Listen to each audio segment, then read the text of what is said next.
Así como va. Dice, buenos días, pues estamos nuevamente contigo en tu podcast preferido, Podcast favorito. Podcast Recrea. Con mucho frío, señor Bueno, Martín. favorito a lo mejor no para todos todavía, pero ya verás. Bueno, el día de hoy vamos a tomar este tema que pues es poco difícil que haya un foro donde se aborde, pero pues a nosotros nos gusta eso, ¿no? Así como hablar de lo que no hablan Lo todos. que otros no se atreven. Y bueno, dentro de las situaciones emocionales y de las situaciones eh, sentimentales, incluso relacionales, pero también dentro del ámbito de las adicciones está el miedo. Ya hemos hablado de él, pero en un miedo específico que muchas veces no es como analizado, es el miedo a sanar.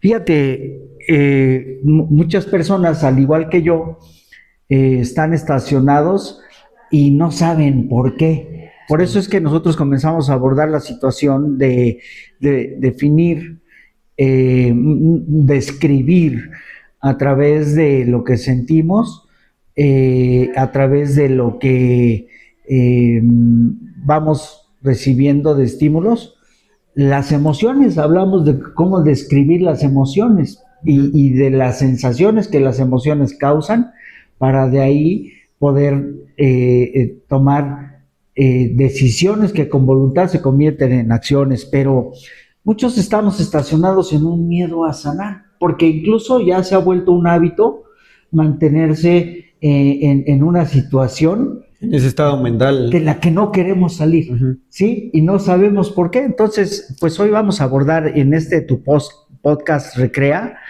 el miedo a sanar, porque hay momentos en que la libertad asusta más que la situación que estamos viviendo, ¿no? Ya sea de adicción, de un estacionamiento emocional. Pero bueno, sanar es soltar eso que duele o que duele de tanto tiempo que ya es parte nuestra, ¿no? Y que a la vez es una situación que nos sostiene. Sí. Porque siempre hay las recompensas o los beneficios secundarios en cualquier situación, incluso en aquella en la que pareces el que está sufriendo. Algunos hasta ya se ponen el traje de la víctima, ¿no? Y entonces la situación es, ¿qué es lo que allí te mantiene? Porque lo tienes, porque eso te sostiene, ¿no? Es como, bueno, veía que las personas que juegan, que apuestan, sí, la sensación más fuerte no es cuando ganan, sino cuando pierden.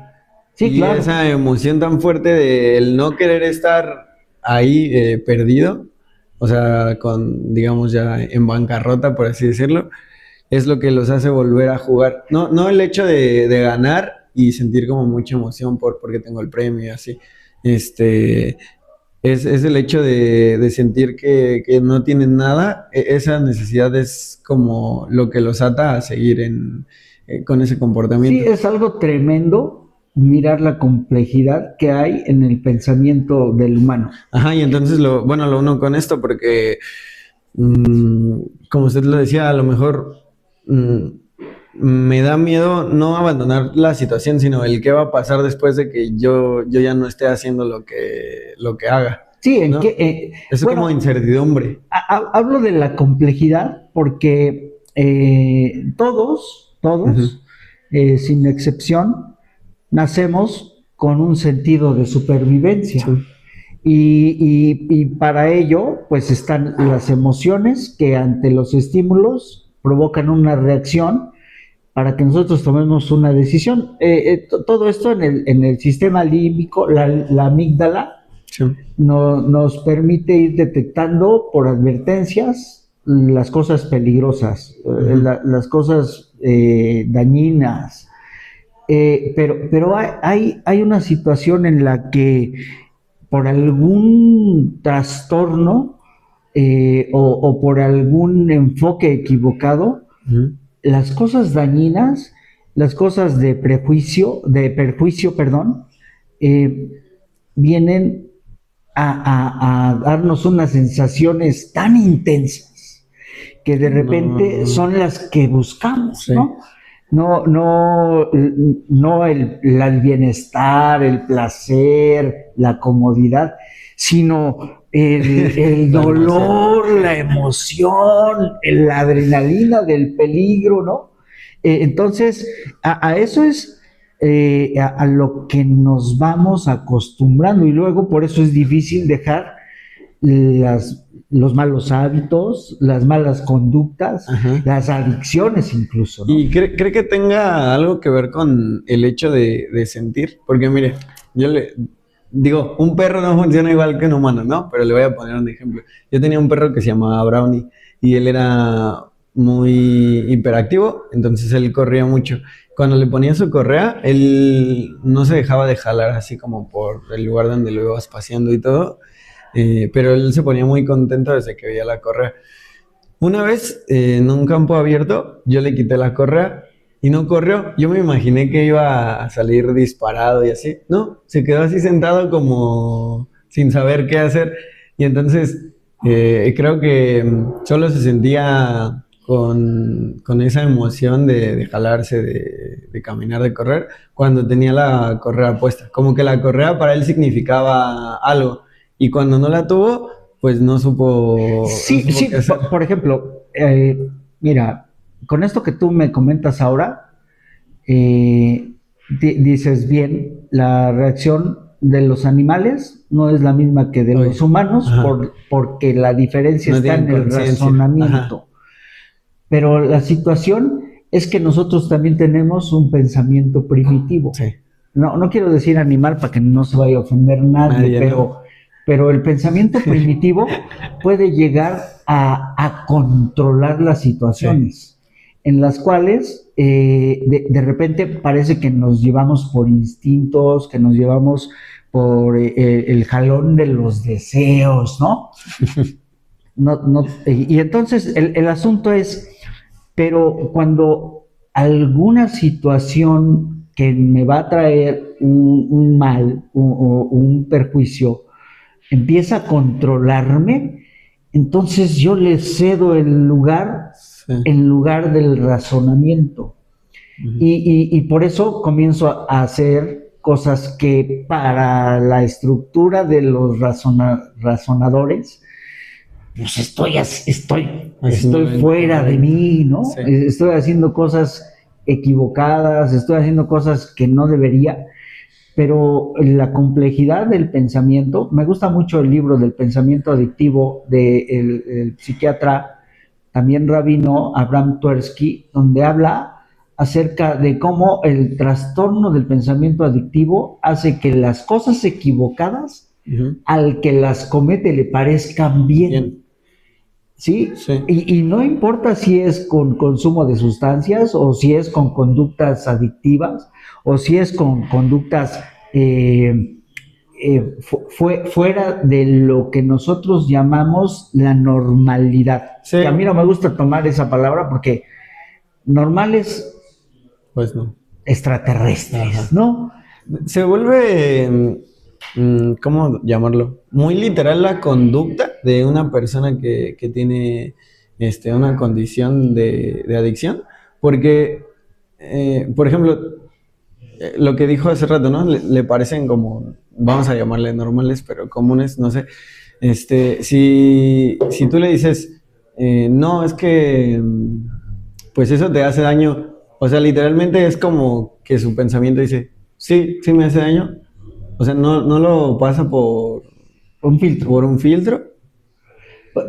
Sí, mira, es lo que hablábamos. ¿Recuerdas cuando hicimos una entrevista con Mario Citalán, Sí, en neurólogo? Entonces, decía él que ¿por qué? Yo le hice una pregunta en esa entrevista y ujú, yo le decía, ¿por qué las personas que están bajo una adicción no activan su sistema de supervivencia, ¿no? ¿Por ujú, qué la amígdala no dice, hoy huye, eso te va a hacer daño. Y él decía acerca de el displacer. Yo nunca había escuchado esa expresión, pero bueno, pues son cosas que estudian tipos como él, ¿no? Sí. Y hablaba del displacer como algo a lo cual la conducta de la persona va alejando al individuo que recibió un placer. Sí. ¿Sí? Recibiste un placer en el consumo de una sustancia y entonces todo lo demás es displacer. Displacer. Y entonces te vas haciendo como alejarte de esta conducta en la cual me mantengo a salvo. Te vas alejando de las situaciones que los demás dirían, así es como debería de comportarse. El hombre ya tiene edad, ya debería madurar. ¿Qué es lo que tiene en su cabezota? ¿No? Pero bueno, no quiero desviarme mucho por allí, porque hablamos de algo que es muy profundo, pero invisible para muchos, pero es muy real, porque lo padecemos tantos, ¿no? Es el miedo a sanar. El miedo a volver a disfrutar de las cosas en las que yo encuentro el bienestar, la convivencia armónica social, la tranquilidad con mi familia, conmigo mismo, la paz, dejo el insomnio, dejo la ansiedad, el estrés, la depresión, pero todo eso me encanta, ¿no? O sea, entonces tengo miedo a quién voy a ser cuando ya no lo tenga, ¿no? Entonces, bueno, a veces asusta más dejar de consumir o de hacer cosas que me ponen en esa emoción de la que tú hablabas de los ludópatas, en los que la adrenalina que se genera cuando pierden es más potente que cuando ganan, ¿no? Entonces, bueno, es inevitable, es una forma para muchos como rara de reaccionar, pero es algo que asusta y me mantiene en una situación en la que yo no debería continuar. Pero, ¿cómo enfrentarlo, no? O sea, ¿cómo enfrentar que por miedo a estar sano, a no saber quién voy a ser cuando ya no tenga mis adicciones, cuando ya no tenga mis conductas trastornadas, cuando ya no tenga mis codependencias, cuando ya no tenga la idea de ir en contra de todas las reglas normales, ¿qué es lo que viene después, no? Es una situación que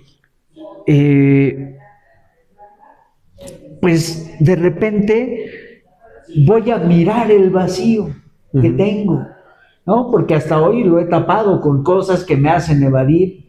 ¿Qué voy a hacer cuando ya no tenga la forma de anestesiar esa situación, cuando ya deba mirarla y enfrentarla?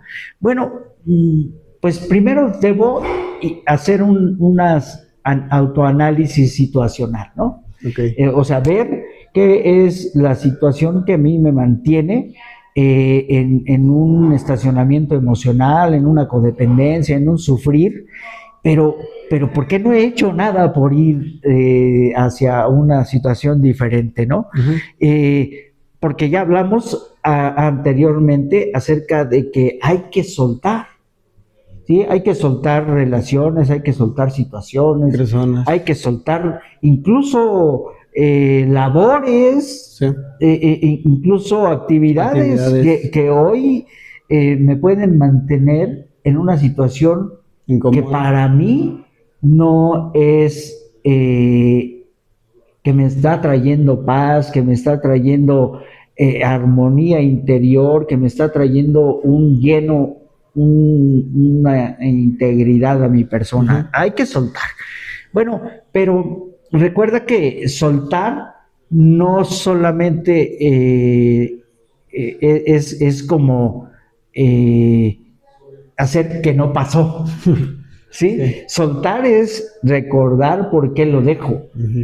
Soltar es encontrar que hay que cambiar de rumbo. Hay una palabra griega, metanoia. Metanoia es para muchos arrepentimiento, y el arrepentimiento suena como religioso, Sí. ¿no? Pero el asunto del arrepentimiento no, porque no es el sentido del significado de la palabra griega metanoia. Metanoia significa cambio de pensamiento, cambio de mentalidad. Y con la mentalidad, cambiando los pensamientos, cambian a través de la voluntad las acciones. Ujú. Y entonces cambio de rumbo. Eso significa metanoia, un cambio de rumbo. Y el cambio de rumbo es dejar de buscar fuera de mí lo que dentro de mí está. Sí. Debo de buscar en mí mismo cuáles son mis pendientes emocionales, cuáles son las heridas abiertas, cuáles son los problemas no resueltos, cuáles son los sentimientos no expresados, cuáles son las necesidades insatisfechas, ¿verdad? Y entonces, ahí es cuando, sin filtro, como decíamos hace un rato, yo puedo mirarme a mí para encontrarme y darme lo que yo necesito, que no viene de afuera. Que no me va a dar nadie más. Estaba escuchando un audiolibro de Gabor Maté Ujú. y habla acerca de que los humanos que venimos a ser formados en una enseñanza social, de repente perdemos la manera de autorregularnos. Ujú. Y autorregularse es, si estoy acelerado, yo mismo puedo darme un bajón. Ujú. Y si estoy en un bajón, yo mismo puedo motivarme, impulsarme o darme lo que yo necesito. Nadie más que yo puede saber lo que a mí me hace falta. ¿Sí? Y viene tu comay. Ya ves tu comay que nunca falta, ¿no? Ya ves tu compay, ya ves que te viene y te sale con sus ideas, ¿no? ¿Para qué lloras por una necia habiendo tantas lacias, ¿no? Entonces, son consejos así como que de repente dices, pues si es que es única, ¿no? O sea, ¿cómo voy a sentir con una lacia lo que siento con mi china, ¿no? Entonces, la verdad es, consejos externos te llevan a un displacer. Sí. ¿No? Como hablaba neurólogo Mario Citalán, pero este reencuentro conmigo puede ser, pues, abrumador, porque yo no estoy acostumbrado a vivir conmigo y a darme las cosas que yo necesito. Casi siempre ando buscando como caerle bien a otro, hacerle favores, ver qué necesita, en qué le puedo apoyar. Como en las dinámicas. Y soy el último. Como las dinámicas de divorcio, ¿no? Justo cuando. No he pasado por ninguna, pero Bueno, a ver, cuéntamelo todo, tú que eres o sea, porque experto. tú tienes un rol familiar, aunque a veces uno no es consciente del rol familiar, tienes un rol familiar. Ajá. Entonces, cuando, digamos, no voy a decir que se rompe, se modifica esa estructura, Ajá. dejas de tener el rol que tenías Sí. y ya no te encuentras, por así decirlo. Sí, ¿y ahora qué hago, no? Ajá. Si desde temprano, pues párate a la leche, saca al perro, mira a los niños, saca el carro, barre la casa, o sea, todo eso no es algo que yo diría, yo lo tomé como Sí. mi rol, pero a lo mejor me tocaba hacerlo, ¿no? Ajá. Y entonces de repente ya no está la estructura o fue modificada la situación, como tú dices, en una relación. ¿Y ahora qué hago? ¿No? Entonces, el miedo a sanar es el miedo a soltar algo que está doliendo, pero me sostiene en una imagen, en una situación aceptable delante de otros, pero no delante de mí. Es un estado de conciencia, ¿no? Es un nivel de conciencia. Bueno, lo decía como estado porque no sé si recuerda esa historia ahí de Adán, ¿no? Con el fruto prohibido. Entonces le dicen que él puede disfrutar de todo el paraíso, de vivir, de comer de todos los frutos, menos de ese. Entonces, ¿qué pasa con el pensamiento de Adán? Que ahora solo se fija en ese fruto. ¿no? Ahora solo quiere probar del fruto de la conciencia. Entonces, del conocimiento del bien y del mal, dice ahí. Es conciencia, sí. Sí, de la conciencia. Y lo que pasa es que ahora solo piensa en lo que no. Fruto. Ajá, en lo que no tiene. Y entonces es eso. Habiendo la abundancia de lo que sí, él está centrado en lo que no. Ajá, entonces eso es un estado mental de escasez. Ajá. Bueno, me falta algo. Sí, ¿Sí? No tengo todo, pero me falta algo, ¿no? Pero realmente la idea del tema del podcast de hoy es ¿por qué yo no puedo salir de una situación en la que yo estoy mirando que estoy desfavorecido? Sí. Y es como un mecanismo de defensa permanecer en la negación, en la evasión, en todas las cosas que acaban en ción, por miedo a no saber qué hacer cuando ya no esté algo doliéndome, ¿no? Una vez escuché debe haber sido un cuento fabricado de un perro que en el porche o en el frente de una casa acostumbraba a dormitar, ¿no? Se echaba sus siestas perrunas, ¿no? Qué agusticidad.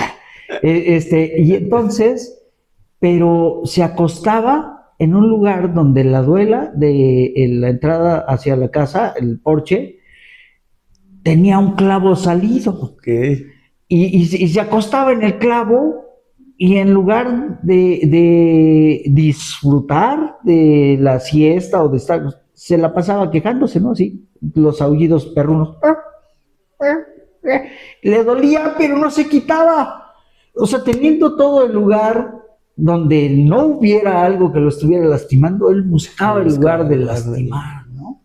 Y pues no sé si era en busca de atención, no sé si era un perro masoquista, ya ves que hay una bola de perros masoquistas, ¿no? Y bueno, por equidad de género, pues perros y perras masoquistas, ¿no? Sí, porque si no me penalizan acá si no digo de la equidad de género, pero bueno, entonces, ¿qué va a pasar cuando yo deje de ser codependiente? ¿Qué va a pasar cuando yo deje de consumir? ¿Qué va a pasar cuando deje esta conducta que hoy me está trayendo una discusión, un regaño? Ya ves cómo te regaña tu papá, ¿no? Ni haces nada, pero ahí está.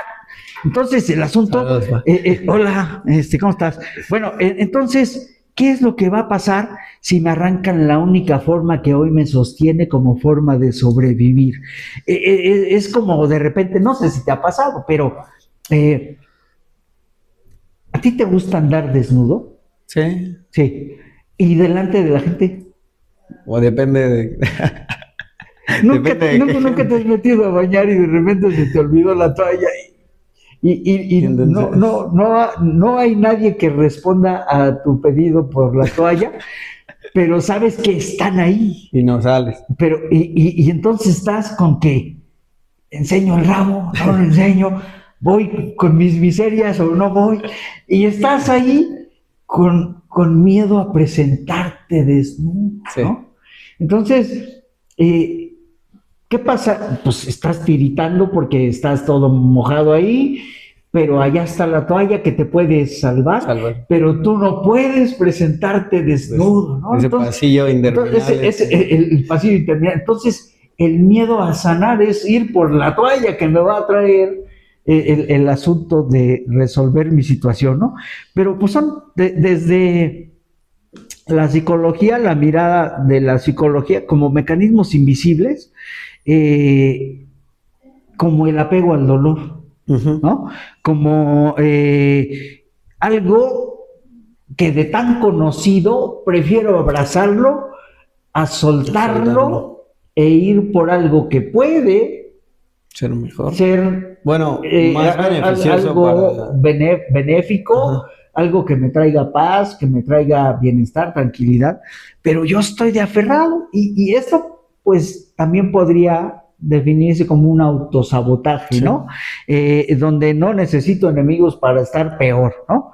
Pero pues hay algo allá enfrente de mí que me dice, suéltalo, ven para acá, y yo me niego a hacerlo y hasta prefiero retroceder y abrazarlo, ¿no? ¿Pero por qué?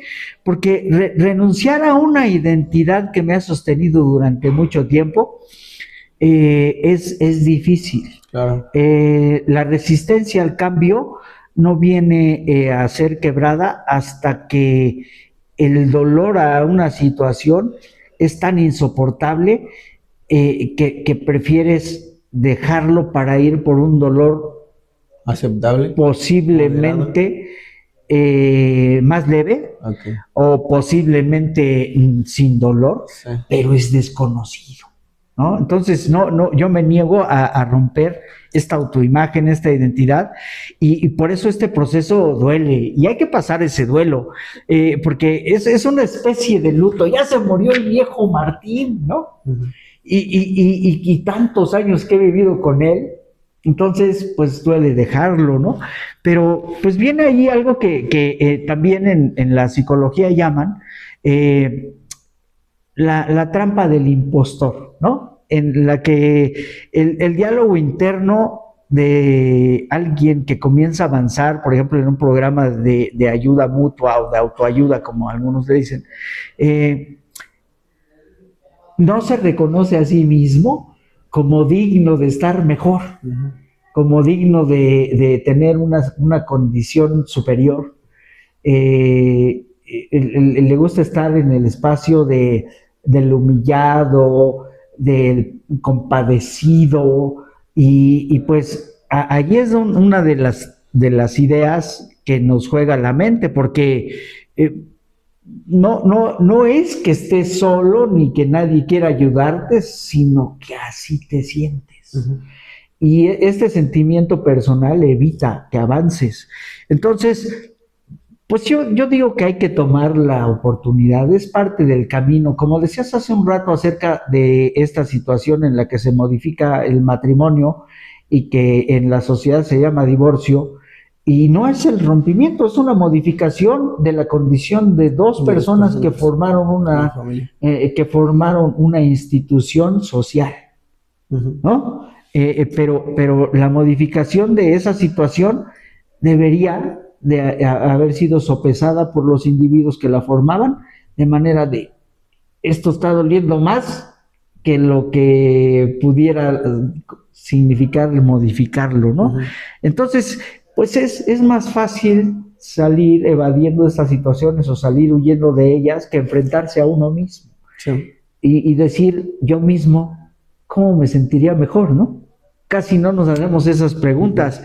Y ese miedo a la libertad evita que vayamos hacia la sanidad. Ya hablábamos en el podcast pasado de esta frase que se usa tanto y tan usada que la gastan, de conocerás la verdad y la verdad te hará libre. Y no tiene por qué usarse en un sentido religioso, ¿no? Porque la libertad es uno de los derechos que hasta en las constituciones existe. Es un derecho humano. Es la primera garantía. No, es una garantía. Entonces, pues, pero la libertad asusta, porque de repente no sabes qué hacer como tu perro sin collar, sin correa, ¿no? Sí. No, de repente, ¿a dónde voy? ¿Qué es lo que hago si no me está mandando nadie a hacer algo? Sí. Entonces, bueno, está bien tener ese miedo, el miedo a sanar, pero es parte de un proceso, ¿no? Y dejar de abrazar la resistencia al cambio. Aunque no todos están listos para eso, a cada quien le llega su tope, la gota que derrama el vaso, ¿no? Entonces, este episodio no es para empujar a nadie a que tome decisiones. No podemos que se divorcien. No lo hagan en casa, así. No lo pruebes en casa sin que tú tengas puesto el cinturón. Pero hay que preguntarse, ¿no? Se trata de que nosotros podemos acompañar con nuestras experiencias, con nuestras deducciones, con nuestras descripciones de lo que vamos sintiendo, y compartir con alguien que de repente esto le resuene, ¿no? Y por eso no está mal tener miedo a sanar, pero el miedo es el umbral. Sí. El miedo no es el fin, el miedo es la puerta. Sí. El miedo es algo que hay que atravesar porque quizá detrás de él está todo lo que esperabas Claro. y que no has podido alcanzar, ¿verdad? Pero bueno, te doy las gracias junto con Yair, que tú nos pongas atención a estas reflexiones, a este podcast, a estas ideas en las que pues es muy poco posible encontrar un foro donde platicarlas, amigos que quieran abordar todos estos asuntos. Pero pues te queremos agradecer y te queremos pedir pues que nos des un like, que nos pongas tus comentarios, que nos recomiendes con alguien, que conozcas a alguien que le interese este tema, y pues pedirte que en el próximo pues nos acompañes también, y pues hasta entonces camina en conciencia, camina con calma, el miedo también se sana. Nos vemos pronto. Muchas gracias por estar.